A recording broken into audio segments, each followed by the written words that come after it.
नमस्कार मंडळी, स्वागत आहे तुमचं माझ्या यूट्यूब चॅनलवरती। तर आज आपण बनवणार आहोत फिश फ्राय। सर्वात पहिले अर्धा किलो फिश घेतली, ही स्वच्छ धुवून घेतली। आता आपण मीठ लावून घेणार आहोत।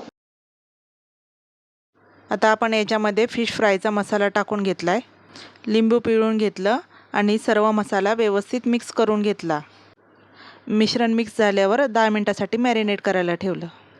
आपण आता पॅन गरम करायला ठेवला आणि त्याच्यावर तेल टाकून घेतलं। आता आपण प्लेटमध्ये तांदळाचं पीठ आणि रवा मिक्स करून घेतलाय, त्यामध्ये मीठ आणि मिरची पावडर आणि मसाले टाकून एकत्रित चांगलं कालवून घेतलं। मॅरिनेट केलेल्या फिशला आपण आता रवा आणि तांदळाचं कोटिंग करून घेणार आहोत आणि छानपैकी याला फ्राय करून घेणार आहोत।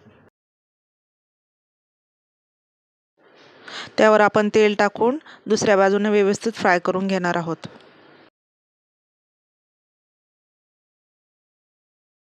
आता आपली फिश चांगल्या प्रकारे फ्राय झाली आहे। आता आपण प्लेटिंग करून घेऊया। आता फिश फ्राय खाण्यासाठी तयार आहे।